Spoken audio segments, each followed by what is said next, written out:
In times like these, we all need a word of encouragement. From pastor and best-selling author Max Lucado comes the Max Lucado Encouraging Word podcast. With over 40 years of ministry and more than 145 million books sold in 50 languages, Max shares the greatest story ever told, the living Savior who brings hope for a lifetime. Through rich biblical insight, heartfelt storytelling, you'll be reminded that God is always near, always for you, and always in you. Listen to the Max Lucado Encouraging Word podcast, where hope meets your day. Subscribe now wherever you get your podcasts. Each week on Culinary Confidential, Christina Cates, a seasoned foodie who has worked at some of New York City's top restaurants, will share her passion for the culinary world. Whether you're a professional chef, a restaurant enthusiast, or a lover of good food, Christina dives into the heart of hospitality, exploring the trends, triumphs, and challenges facing the food service profession. And you won't want to miss her chats with some of the most interesting and influential industry voices. And now, please take your seat at the table as Culinary Confidential with Christina Cates starts now, exclusively on AM 970, The Answer. Welcome to Culinary Confidential. I'm Christina Cates, and tonight we're gathering around a table that carries thousands of years of history, resilience, and meaning, because we're talking about Passover. This show is produced in association with my dear friend, Lucas A. Ferrara. Now, I'm a Catholic, so I do want to wish anyone who observes this day, like I do, a happy Easter. But Jews and Catholics have a lot in common. They often say, we're the same corporation, different division. So tonight we give the mic to our friends in the Jewish community and talk about a holiday that is so deeply cherished by them. Passover, known as Pesach in Hebrew, is one of the most widely observed holidays in the Jewish tradition. It commemorates the Exodus from Egypt, when the Israelites were freed from slavery more than 3,000 years ago. But what makes Passover so powerful is that it's not just remembered, it's relived. Each year, families come together for the Seder table, a ritual meal where the story is told again, out loud, around the table. And here's something incredible. According to studies from the Pew Research Center, over 70% of Jewish Americans participate in a Passover Seder, making it one of the most observed Jewish traditions, even among those who may not be deeply religious. Because Passover isn't just about religion. It's about identity, heritage, and storytelling. Globally, there are about 15 million Jewish people, with roughly 7.5 million living in the United States, making it one of the largest Jewish populations in the world. And here in the New York and New Jersey area, right where we are, there is one of the most vibrant and deeply rooted Jewish communities. 15 million might sound like a big number, but that only makes up about 0.2% of the global population. So when we talk about Passover, we're not just talking about a holiday. We're talking about a living, breathing culture that continues to evolve while holding tightly to its roots. And that comes alive through the Seder plate, each item telling a story. The bitter herbs representing hardship, charoset symbolizing hope and resilience, salt water for tears, and matzah, the unleavened bread, reminding us of urgency, of leaving quickly, of survival. But here's where it becomes Culinary Confidential, because the story doesn't stop with symbolism. It continues in the kitchen. Passover cuisine is one of the most emotionally driven, memory-filled food traditions there is. Recipes are passed down across generations, often unchanged, sometimes reimagined. You'll find matzo ball soup simmering on the stove, brisket braised low and slow, kugels, zimmies, flourless cakes, and yet, like all great food cultures, it evolves. Tonight, we're exploring that evolution from three really special angles. First, we're joined by a young boy by the name of Spencer, and he's a Hebrew school student, bringing us into the heart of Passover through fresh eyes, because this holiday is built on asking questions. In fact, the Seder literally begins with them. It's about curiosity, about learning, about making sure the next generation doesn't just inherit tradition, but really understands it. Then we turn the glass, because kosher wine has undergone a quiet but powerful transformation. What was once seen as niche or traditional has entered a completely new era, elevated, global, and even celebrity-backed. We'll be talking with Jay Buchsbaum from Royal Wine Corp., one of the largest wine producers for kosher wine in the world, about how kosher wine now spans from everything from approachable table wines to high-end, critically acclaimed bottles. In fact, kosher wine now represents a multi-billion-dollar global market with growing demand far beyond just religious observance. And finally, we step into the modern kitchen. Chef Naomi Nachman joins us to explore how Passover cuisine is being reinterpreted today, how chefs are honoring tradition while also bringing creativity, seasonality, and a contemporary lens to the table. because that's the beauty of Passover. It holds space for both memory and innovation. It's about where you came from and how you carry that forward. And whether you grew up celebrating Passover or simply curious about it, there's something deeply universal here. It's about gathering and telling those stories that matter. It's about sitting at a table and remembering not just history, but each other. So tonight, I'm setting that table for you. From tradition to modern expression, from the Seder plate to the wine glass, from one generation to the next. This is Passover through the lens of Culinary Confidential. Kids often explain things in the most genuine way. So I want to start the show by welcoming Spencer, a Hebrew school student, to share with us his perspective of Passover and his faith. Spencer, welcome to the show. Hi. Hi. Are you so excited to be in studio tonight? Yeah, I'm really excited. Oh, this is going to be good. I don't know that I've ever had a child on the show before. You're the first one. Oh, that's nice to know. Yeah. It's very good company to be in, Spencer, I gotta say. The Thank privilege you. is all mine. I'm very happy you're here. What is it like going to Hebrew school and learning about Passover? We get to do art projects like making our own Seder plate. We get to act out the 10 plagues in Hebrew school. The teacher teaches us songs and prayers and makes it fun. Wow. I've been to a Passover dinner once before. Actually, maybe 2 times before. Oh, I never knew that. Yeah, maybe you'll invite me to your Passover dinner this year? Yeah, I could do that. Okay, thank you. Okay, what is your favorite part of Passover and why? My favorite part of Passover is spending time with my family because I get to see my cousins, my aunt, and my uncles, my bubby and papa too. Oh, that's nice. Do you go to someone's house or do you host the Seder dinner at your house? I go to my bubby's and papa's house. Oh, that's really fun. I'm sure you look forward to that. Do you have a favorite Passover food that your family makes? Yes, my Aunt Marcia makes the best matzo ball soup. Ooh, I love matzo ball soup. Yep, it's amazing. Do you know what I don't like so much, though? What? I had something at a Seder dinner once. I think it was like gefilte fish. It was like fish that was in a jar, but it was in this like jelly. I never heard of that. Oh, okay. So you don't have that at your Seder dinner? No. Okay, because I never like heard of matzo that. ball soup and I like matzo bread. Really. That's about it. Okay, what does Passover mean to you in your own words? Passover means spending time with family, sitting around the table, and taking turns reading the Haggadah and remembering the story of how the Jewish people were once slaves in Egypt and we escaped because of Moses and a miracle from God, like parting the Red Sea. You know what? That was a great answer. But I went to that Seder dinner once, and I didn't know that you read the whole story first, and I showed up hungry. And we had to sit there for a long time while the whole story was read, and that's a mistake I'll never make again. Yeah. Always have a bite before the Seder dinner. Yeah. Okay. Definitely. Can you tell us what a Seder is and what happens at the table? The word Seder means order. It is order that the story goes in our family. We take turns reading and singing. We all sing, and at the end, we can finally eat the meal. Oh, that's the exciting part. Yep. Do you have any special jobs during the Seder?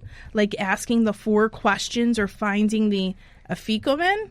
Afikomen. Afikomen. Thank you, Spencer. You're welcome. I knew you would help me with this.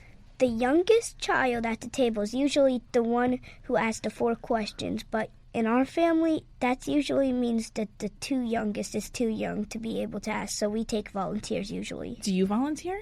No, I never volunteered before. Maybe I'll volunteer this time. My papa is in charge of hiding the afikomen, and one year I found it and I got $5. Wow. Lucky boy. Thanks. What are some of the 4 questions? Like, what's one of them? One of the questions is, why is tonight different than all other nights? Wow, there's a lot of responsibility at this table, at the Seder table. Yeah.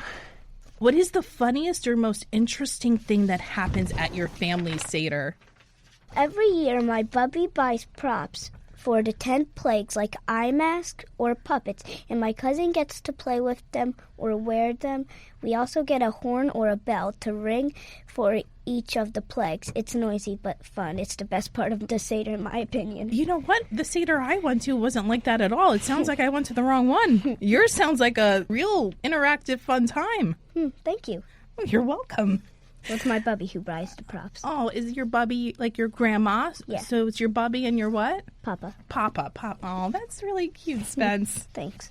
Okay, what story do we remember during Passover? We remember the story of Moses and how he was found floating in a basket down the river, and then he led the Jewish people who were slaves to escape the Pharaoh. And why do you think it's important that kids learn about Passover? I think it's important because it keeps an important story alive for the Jewish people. Our parents and grandparents tell us the story, and we learn it and pass it down to our children one day.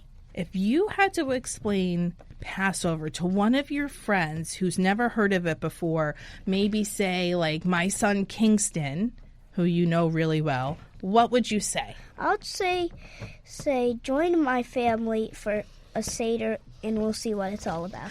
Ooh, is that an invitation? Yeah. Okay, better set 3 extra settings for me, Kingston, and Topper. What would I bring to a Seder dinner? What is something I could bring? Maybe like even more props. More props? Like Should I bring wine? Yeah. Kosher wine? Yeah. Okay, good. 'Cause that's the next guest that's on the show today. I would probably prefer grape juice. Grape juice? Okay. Yeah, I would definitely bring that for you. I really like grape juice. What's one thing you hope people remember about Passover after they listen to your show today? I hope people remember the importance of tradition and spending time with your family and how fun it is when a holiday is centered around a delicious meal. Is Passover always the same date every year, like the same time? I don't know exactly what the date is, but according to the Hebrew calendar, it's never on the same date. Oh, okay. So it changes. Yeah. What's on the Seder plate, and do you have a favorite item on it? My favorite thing on the Seder plate is the charoses. Wow. Did I say that correctly? You say that so nice. I mean, don't ask me if you're saying it correctly, because I don't know. I can't believe you've never had gefilte fish. I think you should ask your mom and your dad to try that this Passover. What do you think? Did you say that it was bad? It's for a discerning palate. You might think it's great. I like the matzah. Okay, I'll probably try it. Okay, great. Spencer, one more question for you. What is your favorite Jewish holiday? Doesn't have to be Passover.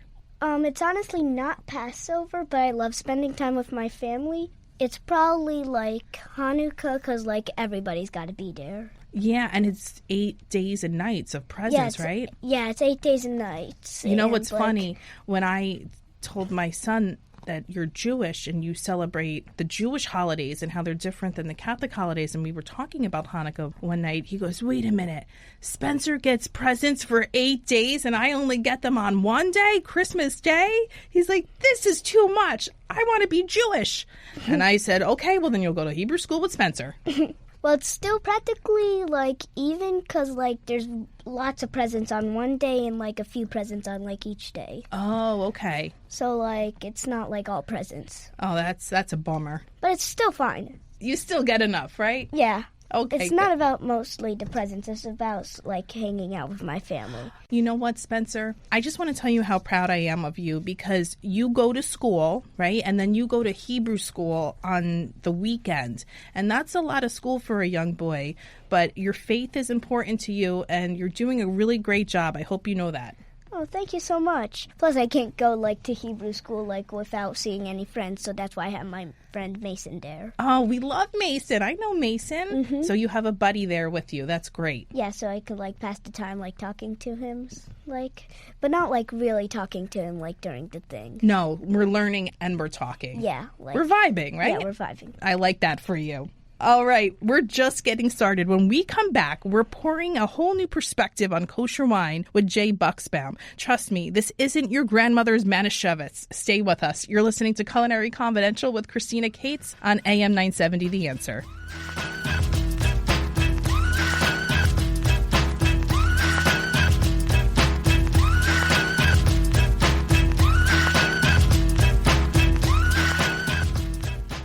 Over the last 30 years, Newman Ferrara, a New York City law firm, has evolved into a national practice focused on real estate, commercial, litigation, civil rights, class actions, and other complex litigation, representing many of the city's largest property owners, managing agents, and thousands of tenants. Newman Ferrara handles some of the nation's most significant class actions and civil rights matters. Newman Ferrara at 55 East 59th Street, New York City. Go online to newmanferrara.com.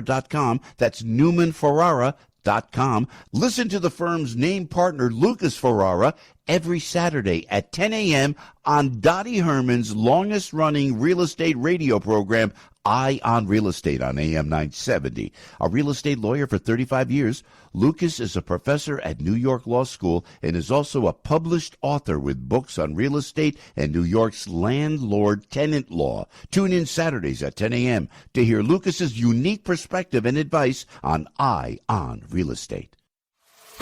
Welcome back to Culinary Confidential with Christina Cates on AM 970, The Answer. Welcome back to the show.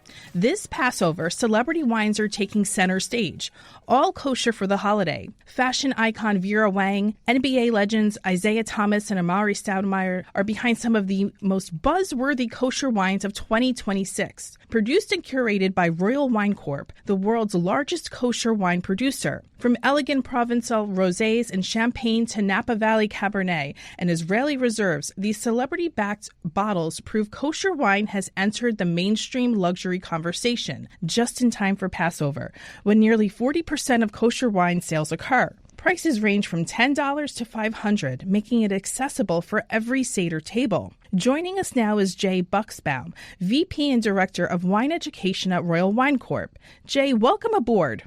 Thank you so much for having me. As someone who educates people for a living, what's the first thing you want people to know about kosher wine, or maybe that they misunderstand? That kosher wine is exactly the same as non-kosher wine.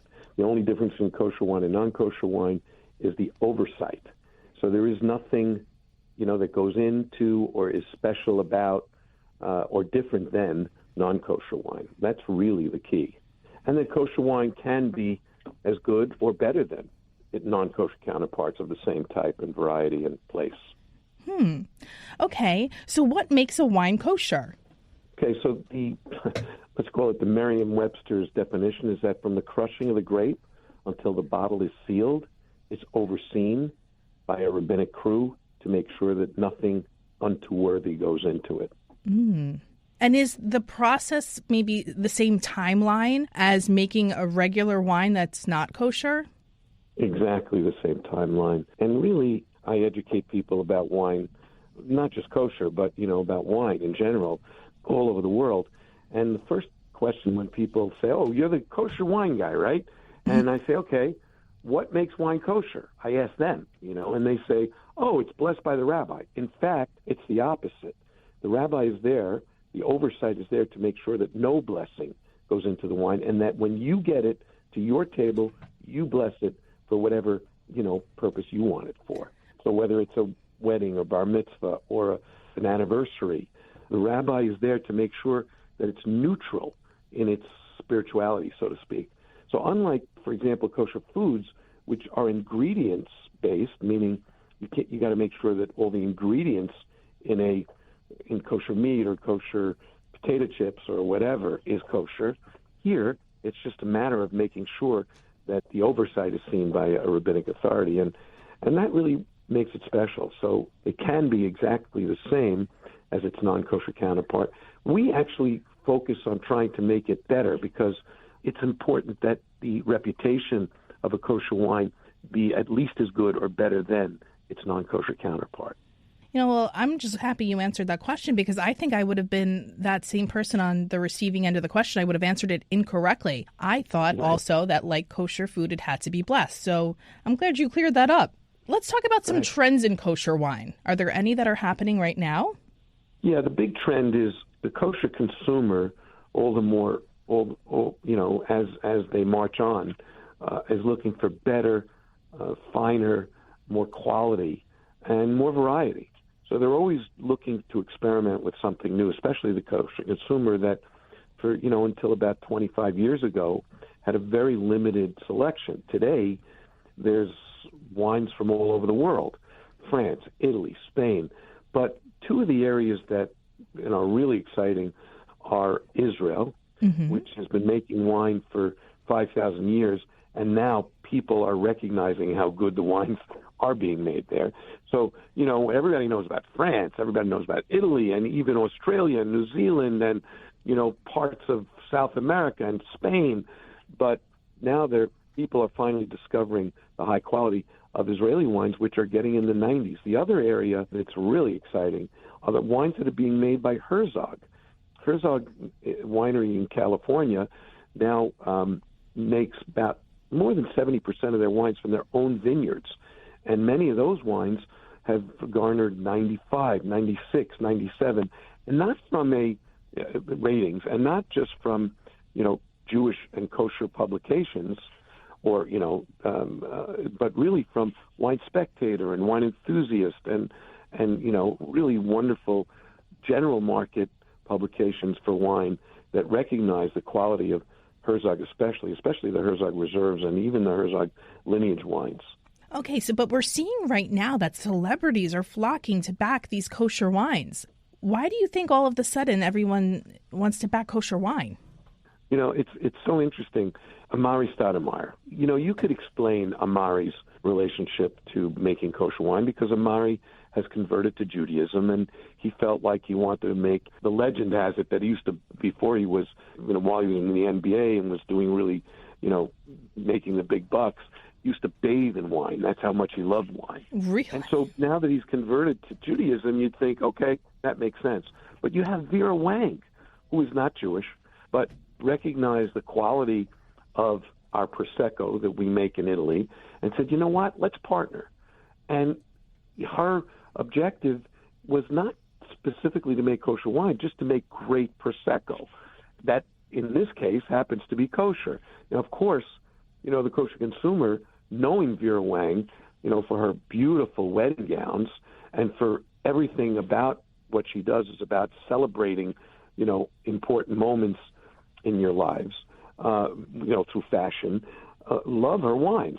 And then you have, this was really interesting, then you have Isaiah Thomas, who called me and said, we've been making this wonderful champagne at the Shirlene boutique champagne house in France, in Champagne, France, and we were trying to sell it to Israel, and our importer in Israel, who is not a kosher importer necessarily, said, you know what, we'll be glad to take it in, but I think we'd do better if you can get a kosher certification on it.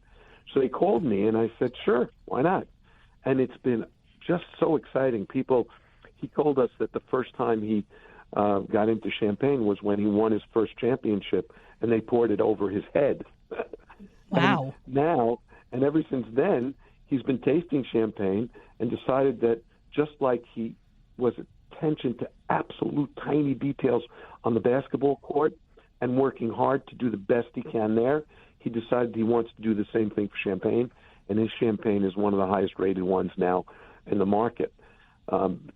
We don't make a lot of it, and there isn't a lot to be had, and it's not inexpensive, but it's worth every penny, and you can tell by the ratings and by the accolades it's getting. Wow, that's really exciting. What are your Passover choices for the Seder table? Vera Wang has not only been making great Proseccos, but we've gotten her partnered with our Provence rosé producer, who also is a woman who founded the winery, who makes the wine, and so to answer your question, I mention this because my first cup at the Seder, every single person, man, woman, and child, is supposed to drink 4 cups of wine at the Seder. Now you're starting the Seder on an empty stomach. Yeah. So I prefer to start the Seder with a rosé, and it'll probably be Vera's rosé from Provence. But what do the children do? And so Kedem, the Herzog family that owns one of the largest grape juice, not one of the largest grape juice producer, kosher grape juice producer, for the kids we have sparkling grape juice, and also grape juice, which, according to Jewish tradition, is also considered wine. So everybody gets a chance. So I'm going to start with a rosé for the first cup. I'll probably have one from Vera Wang. I'll probably have a really wonderful, rich Cabernet from Herzog for the second cup, which goes into the meal. And then I'll have an Israeli wine for the third cup, probably something like either Carmel or Barkan or Shiloh. And then I'll probably end up with a sparkling wine for the last cup. Maybe even Isaiah Thomas's. Well, that sounds lovely. Are you seeing growth in younger consumers and newer audiences? That's a great question, and we've talked about this a lot because the wine business in general is actually suffering from the reverse of that. There is a lower consumption rate amongst young people in general, but in the kosher wine consumer, actually, we are bucking the trend. We're growing, and I think the reason for that is because, and I think Jeff Morgan from Covenant Wine put it really right in a recent interview. He said that, in America, Americans are governed by fads, so wine was a fad for 20, 30 years. Now it's not a fad anymore, but it's not part of our culture. Our culture in America is fad-driven, but our culture in Jewish life is much more traditional and much more rooted in the long term. So we have wine for everything. We have wine for Friday night. We have wine for every, important passage, a circumcision, a wedding, a bar mitzvah, a bat mitzvah.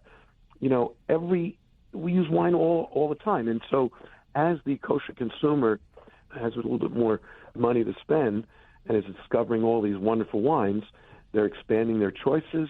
They're starting to even put cellars in their homes for aging wines over long-term periods. So that's we see that amongst the young people too, yes. And where do you see kosher wine going in the next 5 to 10 years? I think that particular trend is going to continue. And I think that even more importantly, and Bartonura Moscato is a really great example of this. Bartonura Moscato is probably the largest imported upscale Moscato in America from Italy, selling over about 10 million bottles a year. And we guesstimate that more than 85% of that is not a kosher consumer. And so, as with Vera Wang, I think as people lose that kind of tag that kosher wine is not as good, or as people actually discover that kosher wine is better, or at least as good as their non-kosher counterparts, you're going to see more of a trend of, first, the kosher consumer expanding their, as I mentioned before, their choices and their cellars, et cetera, and the non-kosher consumer. For example, in just Pennsylvania alone, we have 100 restaurants that are not kosher that are carrying a kosher certified wine. And I think you're going to see a lot more of that, especially from Israel, especially from Baron Herzog and the Herzog family of wines out of Herzog Wine Cellars out of Oxnard. And I think that's where you're going to see the trend growth in kosher certified wines. And where can anyone buy these wines that you've talked about tonight? So, go to your fine wine dealer, and most of them will have a good selection or a decent selection of kosher wines. Of course, in areas where there are larger Jewish communities, those retailers will have a larger selection. But you can also buy them online, and you can Google that with onlinekosherwine.com and kosherwine.com and so many others. If you Google it online, most states will be able to have a kosher wine purveyor that can ship to you directly at home. And it's not too late. And also Total Wine has a wonderful selection of kosher wines in most of their stores. So, there's some Pennsylvania, the Liquor Control Board has a decent selection, not as large as we'd like, but still an okay selection. So there's plenty of places to get it. Okay, that's Jay Buchsbaum, VP and Director of Wine Education at Royal Wine Corp. Jay, thank you so much for your time tonight. Oh, thank you. And thank you for spreading the word of, good food and good wine. And, I think we need a lot more of that these days when there's so much tension in the world. That's right. It's really important for us to kick back, grab a bottle of Herzog wines or a wine from Israel, from Holy Land, and do it with somebody special and really enjoy.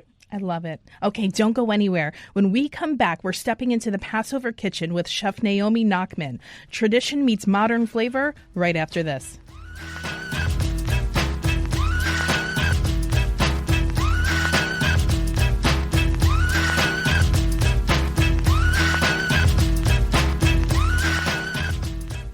Over the last 30 years, Newman Ferrara, a New York City law firm, has evolved into a national practice focused on real estate, commercial, litigation, civil rights, class actions, and other complex litigation, representing many of the city's largest property owners, managing agents, and thousands of tenants. Newman Ferrara handles some of the nation's most significant class actions and civil rights matters. Newman Ferrara at 55 East 59th Street, New York City. Go online to newmanferrara.com. That's newmanferrara.com. Listen to the firm's name partner, Lucas Ferrara, every Saturday at 10 a.m. on Dottie Herman's longest-running real estate radio program, Eye on Real Estate, on AM 970. A real estate lawyer for 35 years, Lucas is a professor at New York Law School and is also a published author with books on real estate and New York's landlord-tenant law. Tune in Saturdays at 10 a.m. to hear Lucas's unique perspective and advice on Eye on Real Estate. Welcome back to Culinary Confidential with Christina Cates on AM 970. The Answer. Welcome back to the show. I'm Christina Cates, and tonight we're diving into the heart of Passover, where tradition meets the modern table. We've talked about the meaning, the symbolism, the wine, but now we're stepping into the kitchen, because this is where it all comes to life. Joining us now is Chef Naomi Nachman, the Aussie gourmet, a true force in the world of kosher cuisine, known for bringing creativity, elegance, and a fresh perspective to Passover cooking. She is a renowned Australian-born kosher chef, cookbook author, and media personality based in New York. She has authored popular cookbooks such as Perfect for Pesach and Perfect Flavors, while hosting a cooking show on Kosher.com. Chef Naomi, I'm excited to have you here. Let's talk about how you're redefining what Passover tastes like today. Hi, thank you so much for having me. I love traditional food, but I love more modern cuisine. So I've just always tried to come up with interesting ways to eat some of our traditional foods. So I'm going to just dive right in and talk about a traditional food that we eat on Passover. It's called charoset. It's made with apples and nuts and wine, and you dip it with matzah. But I've turned mine different. I've made mine into a salad. Ooh, tell me more. Yeah. So when I was writing my cookbook, I wanted something really different and just to change up everything. And I thought, let's take those flavor profiles and turn it into a salad. People are looking for healthier alternatives. It's springtime in the Northern Hemisphere, as opposed to where I'm from in the Southern Hemisphere. Right. It's going into the fall. But let's give it some light, bright freshness with some nice white wines also. So it's a really great salad by taking, charoset and turning it into a delicious salad with some greens. That is my ingredient of the week tonight. Spoiler alert. But I don't say it as nicely as you do. I know I'm going to mess that up later. And I love your accent. I'm like in love with this right now. I could listen to you talk all night. I could talk all night, especially about tomatoes.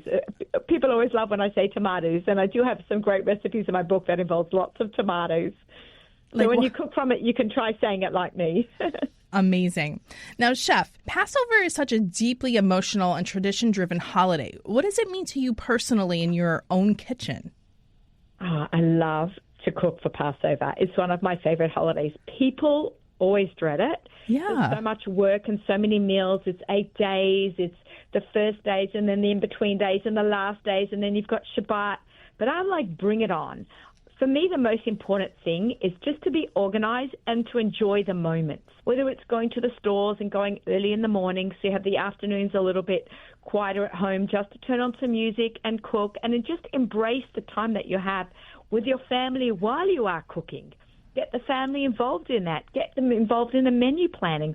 All that really means so much to me, and it doesn't bog me down. And I ask them for suggestions and what have they seen on social media that we can use as well. There are so many great Instagram recipes out there, websites out there. Kosher.com is filled with thousands of recipes, and bring those into your new space.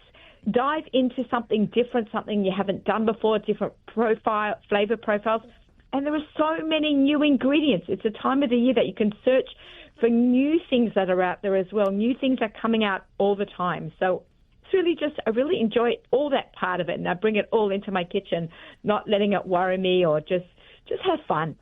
That's my message to everyone. Have fun while you're cooking. Do you remember a specific Passover dish from your childhood that still influences how you cook today? My grandmother, of blessed memory, was an amazing cook. And I just remember her and my mum cooking big vats of traditional gefilte fish or matzo balls. So I try to always, emulate them. Mm-hmm. I don't know. No, that's good. I like that. Now, you've really helped redefine what kosher cooking can look like. How has modern kosher cooking evolved, especially around Passover?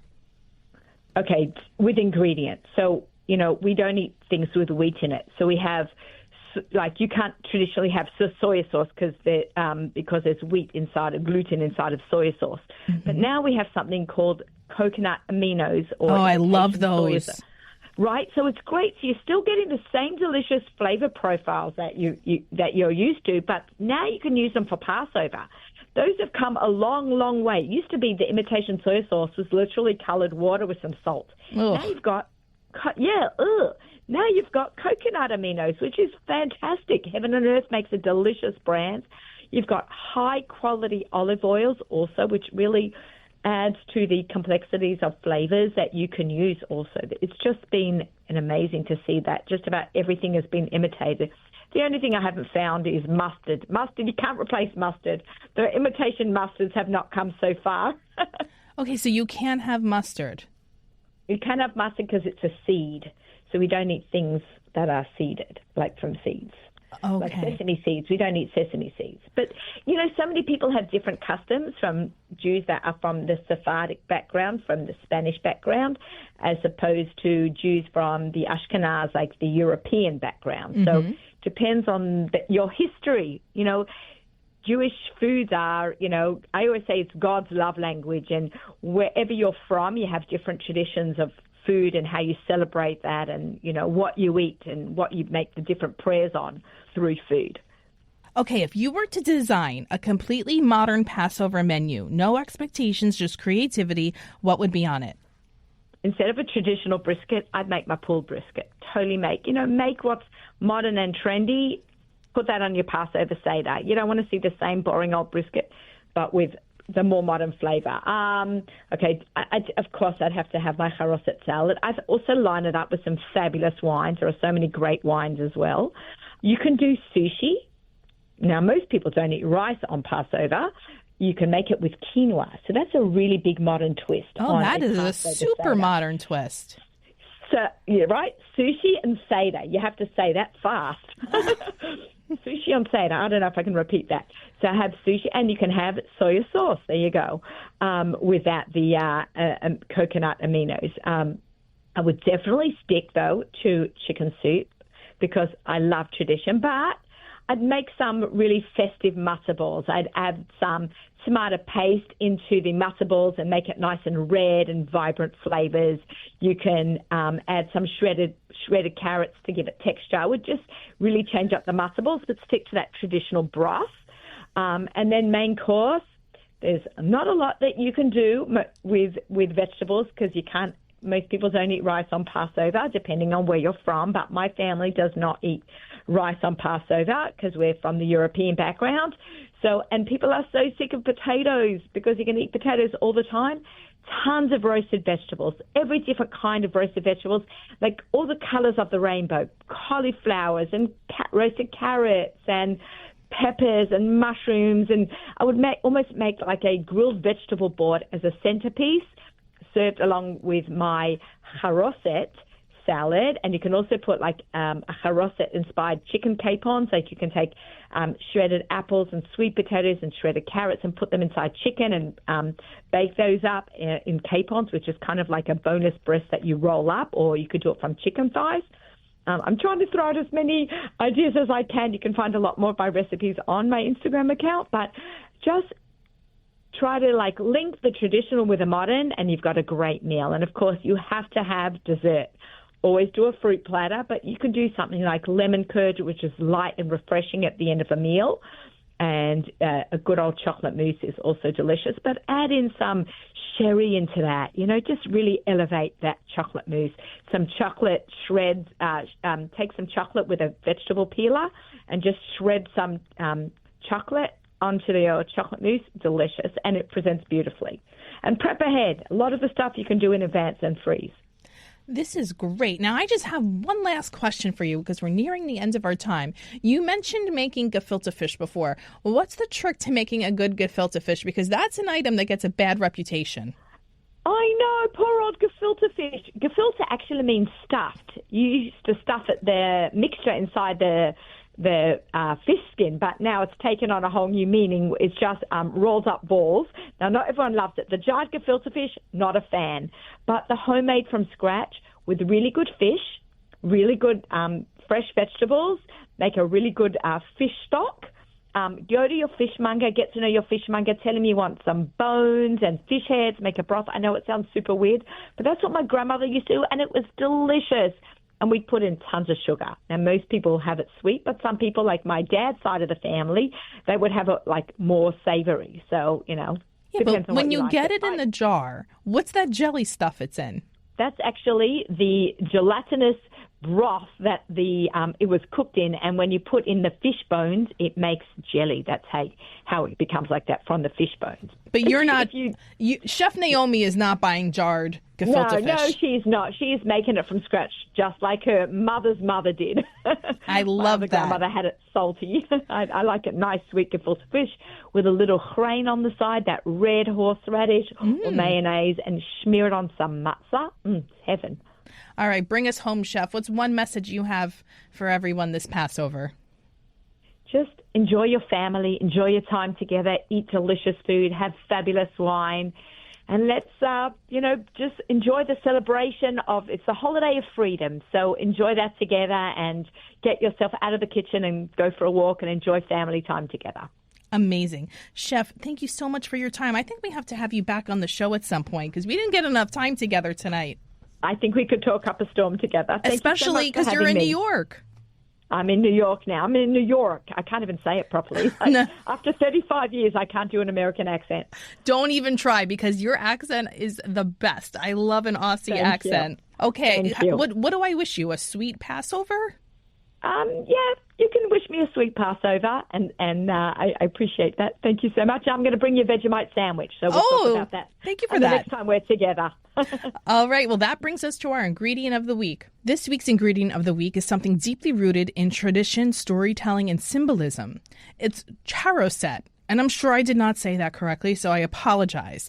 But it is a sweet mixture traditionally made with apples, nuts, wine, and spices, and it's served during the Passover Seder. But it's so much more than just a dish. It's symbolic. It represents the mortar that Jewish people used while enslaved in Egypt, tying directly into the story of Passover and the journey from slavery to freedom. What's beautiful about charoset is that it changes depending on where you are in the world. In Ashkenazi traditions, you'll often find apples, walnuts, cinnamon, and sweet wine. In Sephardic communities, it might include dates, figs, raisins, and even spices like cloves or ginger. Richer, deeper, almost like a paste.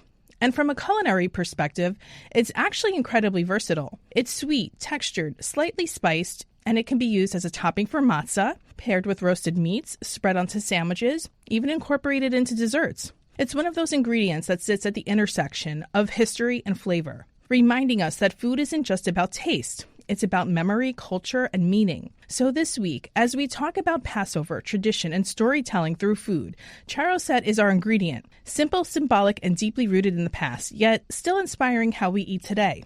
And that's our show for tonight. Thank you for listening to Culinary Confidential with Christina Cates, Sunday nights at 9 p.m. on AM 970 The Answer. From the storytelling of the Seder table to the evolution of kosher wine to the creativity happening in modern Passover kitchens, this has been such a beautiful reminder that food is so much more than what's on the plate. It's the memory and identity. It's tradition carried forward one generation at a time. A big thank you to Spencer, to Jay Buchsbaum, and to Chef Naomi Nachman for bringing such heart, insight, and inspiration to this conversation. And to all of you listening, whether you're gathering around a Seder table this week or simply sharing a meal with the people you love, I hope you carry a little of that meaning with you. Next week, I welcome Jennifer Osleroy, a true force in hospitality, as we dive into legacy, leadership, and what it means to carry forward one of New York City's most iconic dining institutions, Tavern on the Green. From growing up in a legendary family to redefining one of the city's most storied restaurants, this is a conversation about heritage, reinvention, and the future of dining. You won't want to miss it. But that's the show for tonight. Thanks for listening and have a great night.